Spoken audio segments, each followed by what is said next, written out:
আসসালামু আলাইকুম ভাই। এখানে রান্না বাড়ির জায়গা।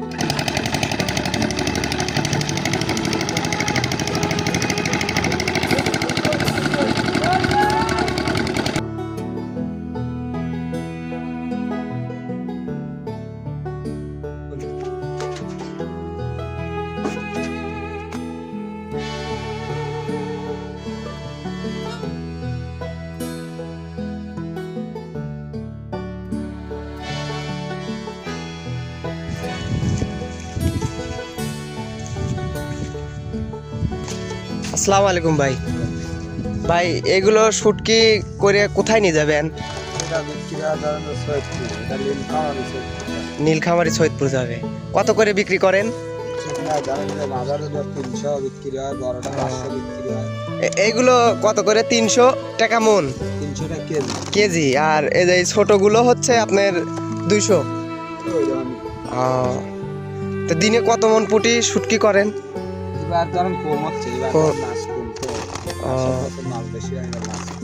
এখানে কয়দিন ধরে আইছেন?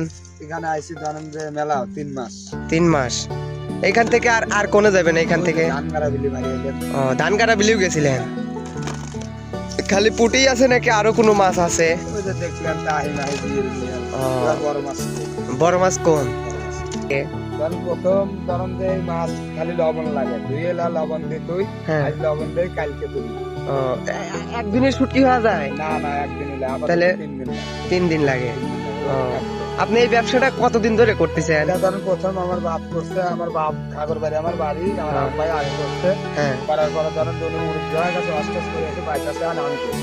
আপনার বাবা হজ করছে? হ্যাঁ, তাহলে তো খুব ভালো। তো এইখানে আপনারা কয়জন লোক আসছেন? আমরা ধরুন যে আমার বাইক নিয়ে আছে, বাইক নিয়ে আছে, তাতে আমরা 10-12 জন লোক আছি। 10-12 জন। রান্না বাড়ি কে করে? রান্না বাড়ি আমার বাইক নিয়ে করে। তাহলে তো ভালোই। তো এখানে আর কয়দিন আছেন আপনারা? এনে তো আপাতত আরো 20 দিন আছে। 20 দিন আছেন। তো মাছ তো দেখতেছি না, 20 দিনের মাছ কোন জায়গা আছে? আর এবার মাছ কম কিন্তু যদি আছে তো প্রিয় দর্শক, এখনো কিন্তু তারা 20 দিন থাকবে। এখনো 2টা পুকুর আছে। এই পুকুরে মাছ মারা এখনো শেষ করতে হলেও এখনো 20 দিন লাগবে। তারপরে তারা এখান থেকে চলে যাবে অন্য কোনো এক জায়গায়।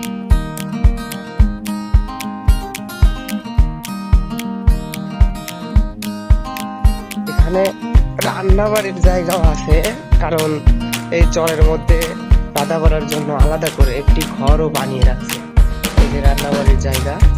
আর এটা কিন্তু ব্রিজের নিচে জেলে ভাইরা রান্না বাড়ি এবং থাকার জায়গাও করে রাখছে।